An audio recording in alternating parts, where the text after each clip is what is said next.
सर्व अहिल्यानगर नागरिकांना विनंती करतो की आता 2 वाजे सुमारास धीरज परदेशी यांचा मृत्यू झाला म्हणून घोषित केलेला आहे।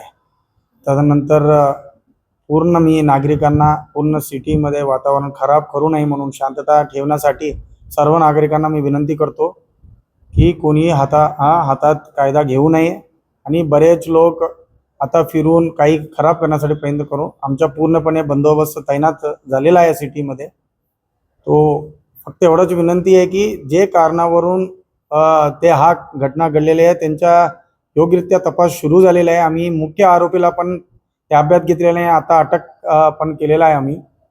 फक्त एवढंच विनंती आहे सर्वांना की जे कारणावरून जे कांड झालेला आहे, जे घटना घडलेला आहे ते आम्ही नक्की निष्पन्न करून समोर ठेवणार आहे।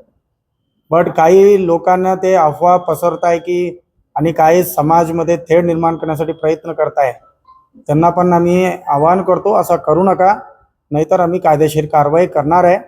आणि फक्त एवढंच आहे, ते नगरमध्ये शांतता अत्यंत बरेच वर्षापासून काही इश्यूज नव्हता, तरी पण आता काही घटना घडल्यामुळे काही बदमाशी एलिमेंट्स घुसलेला आहे आणि ते असं बोलताय की ते समाजमध्ये ते तेढ निर्माण करण्यासाठी प्रयत्न करताय, फिरताय। आमच्या पेट्रोलिंगमध्ये आम्ही नक्की त्यांच्यावर कारवाई करू। तरी पण जे शांततापणे ते राहणारे जे पब्लिक आहे त्यांना पण मी विनंती करतो, काही गर्दी करू नका, काही अफवावर न्यूजवर विश्वास ठेवू नये। आम्ही केसमध्ये अत्यंत प्रोफेशनलिझम दाखवलेला आहे आणि 24 तास पूर्वी आम्ही मॅक्झिमम आरोपीला पण अटक केलेला आहे। आम्ही आमचं काम करत आहे, आमच्यावर विश्वास ठेव। आम्ही न्याय देण्यासाठी आम्ही इकडे बसलेला आहे।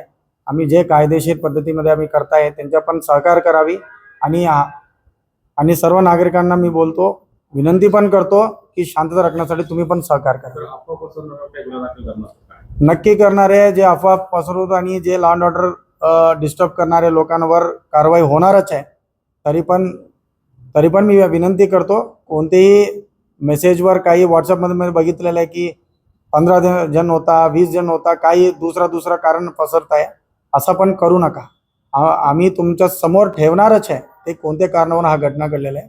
तरी पण आता हे योग्य वेळ नाही आहे आणि आमचा तपास पण आता प्रथमतः जे प्रायमरी स्टेजवर आहे, तो आमचा तपास पूर्ण झाल्यानंतर आम्ही तुमच्या समोर ठेवणार आहे। एकूण किती गुन्हा दाखल झालाय आणि आतापर्यंत किती मॅक्झिमम आरोपी जे FIR मध्ये नमूद केलेले सर्वांना मी अटक केलेला आहे।